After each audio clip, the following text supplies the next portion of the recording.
alguém falou de você, eu falo, então que resolva com Deus. Porque eu não tô aqui por mim mesma, foi Ele que me enviou. Sim. Então resolve com Ele, porque foi Ele que escolheu, não fui eu. Sim. Então você vai ter cacife o suficiente pra chegar até Deus e falar, como assim você escolheu ela? Sim, mas ali o que te fez perseverar? Ou você falou, Senhor, me capacita mais, foi procurar aulas, Sim. Como que foi essa condução? Uma coisa que eu guardo no meu coração é que a palavra que Deus libera pra nossa vida nunca vai combinar com o cenário que a gente está.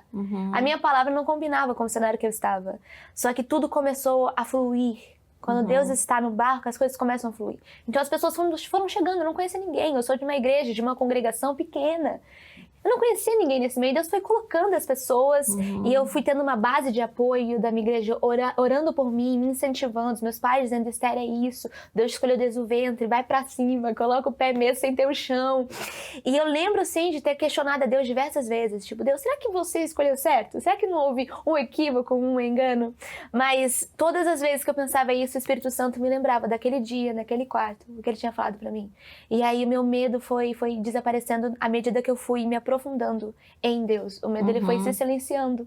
E a única voz que permaneceu foi a voz do Espírito Santo. Mas eu digo muito que você tem que deixar o impossível com Deus e o possível você fazer. E foi quando eu fui atrás de aula de canto, coach vocal.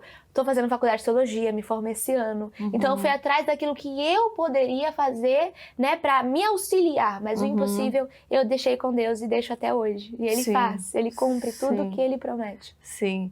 Hoje você percebe que você sobe com mais confiança, com mais autoridade. Como que você percebe a diferença da Esther que começou e no ponto que você está agora? Eu chorava toda vez que eu tinha que ministrar.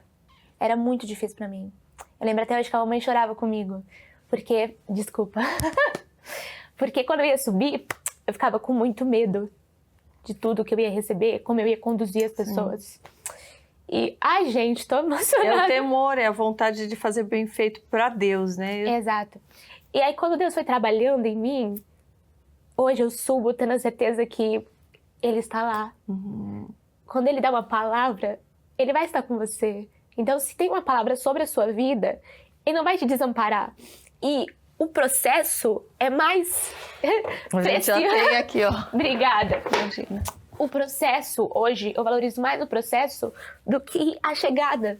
E eu vejo muito povo hebreu, quando ele estava no caminho até Canaã. Foi no processo que eles viveram maravilhas com Deus.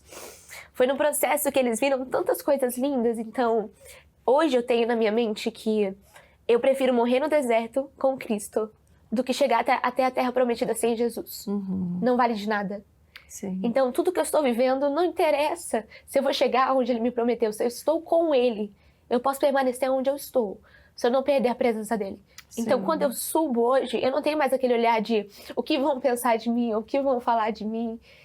Eu sei o que Ele está pensando sobre mim. E eu estou cumprindo a vontade dEle. E eu sou amada, eu sou escolhida, até mesmo nos meus piores erros. Ele permanece me amando e me abraçando. Então eu sei o que eu vivo no meu secreto com Deus. Então quando eu subo num púlpito hoje, eu sou apenas uma ferramenta. Eu me preparo antes. Porque, por exemplo, nós podemos fazer uma analogia.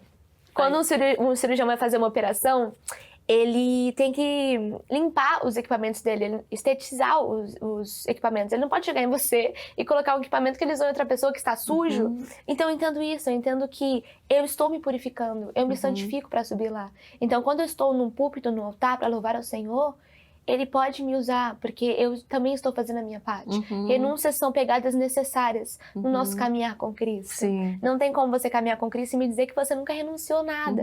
É necessário isso. Sim. Mas aí quando passa esse processo todo, que parece turbulento, parece que você está no olho do furacão, quando você chega lá, você fala, eis-me aqui, Senhor Jesus, eu sou só mais um instrumento. Sim. Pode ser eu, pode ser você, pode ser qualquer pessoa. Nós estamos aqui para te adorar e fazer o que o Senhor quer, não o que eu quero. Então, a percepção muda quando você é lapidado, mesmo nos seus piores momentos. Sim. Quais são as principais renúncias que você tem a percepção que você tem feito, né? Compreendendo que são coisas que não agrada ao Senhor, o que te afastam de Deus, ou que é algo da sua carnalidade. Sim, tem a renúncia do sonho. Quando, por exemplo, eu mudei, né, do meio, eu ficava muito preocupada com o seguidor. Porque antes a gente tem isso, né? Tem que ter seguidor, porque... E aí os seguidores foram saindo e eu fui vendo vaidade. Isso era vaidade. Então o Espírito Santo estava trabalhando vaidade comigo também. Não são Sim. seguidores, são vidas, são almas que não precisam de mim, eles precisam daquilo que eu carrego, que é o reino de Deus, é o Espírito Santo de Deus. Então a nossa visão vai mudando à medida que a gente vai negando a si mesmo e buscando mais o Espírito Santo. Renúncias do dia a dia, às vezes é uma roupa. Eu falo isso muito com o pessoal que me segue. Às vezes eu tô lá no Instagram e eu falo, olha, o Espírito Santo aprovou a minha roupa de hoje. Porque eu tenho isso, eu chego no espelho e falo, Espírito Santo, essa roupa tá boa? E às vezes eu ouço, claramente, não está. Porque pode causar escândalo a alguma pessoa. Então não vou usar hoje. Mas para outro dia talvez esteja bom. São pequenas renúncias de relacionamento.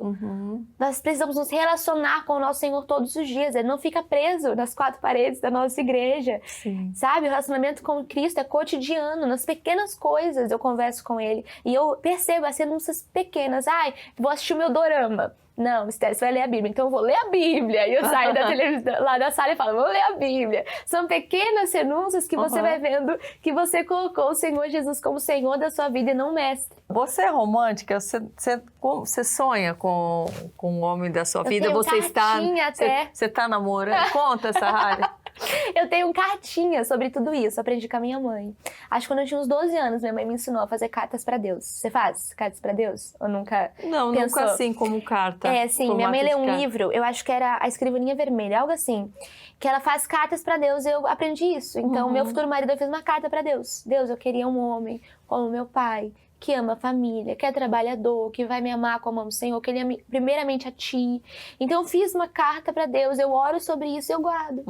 A minha mãe fez pro meu pai. E aí quando eles se casaram, ela abriu. E ela falou que até os pequenos detalhes, que são bestas, Deus colocou, Deus confirmou. Eu faço cartas anuais também. O pessoal que me segue costuma fazer. Todo ano eu faço uma carta pra Deus sobre as coisas que eu espero, as coisas que eu quero melhorar, eu quero a ajuda dele. Sim. Coisas pequenas. Teve um mês que eu fiz uma carta sobre uma blusa mostarda. Coloquei isso até num devocional, eu lembro. Que eu queria... Eu passei no shopping, vi uma blusa mostarda, eu gostei e escrevi na carta. Porque sou eu e Deus. Coloquei, achei uma blusa mostarda linda, Deus. Acho que depois eu vou comprar. E coloquei na carta e guardei. No outro mês, quando eu fui abrir, não é que eu tinha ganhado a mesma blusa mostarda de uma pastora. Então são pequenas coisas que você vai vendo o cuidado de Deus, entendeu? Então sim, o meu futuro marido tá lá na minha cartinha. Quando eu casar, eu vou te chamar, eu vou abrir a cartinha e vou falar aqui, ó, Deus me ouviu. E você tem alguma ideia de tempo para isso? Como você conduz, né, essa questão para dominar a ansiedade também, né, não ficar com... planejando algo que talvez o senhor queira mais para frente, ao mesmo tempo, né, se guardar num mundo onde as pessoas parecem que te aceleram, que se você está sem ninguém, você está retrógrada, você está fora do mundo, você está deixando de viver. Eu tinha, né, muita ansiedade. Eu tive até um momento delicado com ansiedade, acho que foi... Fazem 2 anos que eu tive um momento delicado com ansiedade. E o Senhor me deu uma palavra, que todo dia Ele vai te capacitar para você vencer aquele dia. Basta cada dia o seu mal. Sim. Então, todas essas coisas que vão demorar, eu coloco em cartas ou em orações, eu guardo. Isso me ajuda muito. Então, tá tudo aqui meus pensamentos. Por isso que eu faço cartinhas. E eu guardo. Eu não preciso mais me preocupar com isso. Eu já entreguei para Deus. Eu vou ver o hoje. Eu creio que esse não é o meu tempo para estar em um relacionamento. Eu tenho a visão clara que esse é o meu tempo para viver pro ministério 100%. E acabou. Mas quando as coisas forem para acontecer, Deus vai encaminhando as coisas, vai fluindo. Como eu já comentei um pouquinho antes. E essa pressão da sociedade de sempre, ou você está atrasada demais, ou você está adiantada demais, surge uma comparação. Eles querem que a gente viva numa comparação eterna. As redes sociais, a maioria é disso. Você abre lá, você vê que alguém está fazendo isso, poxa, eu não estou fazendo. Olha, eu ainda não conquistei isso. Quando eu fiz 18 anos, foi quando esse baque me pegou. Eu pensei, eu tô ao mesmo tempo adiantada comparada a algumas pessoas, mas eu me sinto completamente atrasada comparada às outras. E você se prende nisso e você fala, nossa, será que eu devia estar casando? Será que eu devia estar tendo filho? Será que eu deveria estar, sei lá, tendo um carro, 2 carros, uma moto, uma casa? E você começa a se comparar tanto que você deixa de olhar para aquilo que Deus já derramou sobre você, o que Ele está entregando para você. Há um tempo determinado para todas as coisas, para mim e para você. O seu caminhar vai ser diferente do meu, porque o seu propósito é diferente do meu. Uhum. Os sonhos que Deus tem para você não são semelhantes aos sonhos que Ele tem para mim em sua totalidade. Uhum. Então, nesse momento, nós precisamos buscar a nossa identidade. Quem eu sou, quem eu nasci para ser e o que Deus quer que eu seja. Quando eu entendo quem eu sou, eu não vou me comparar com você, porque filho maduro não se compara. Uhum.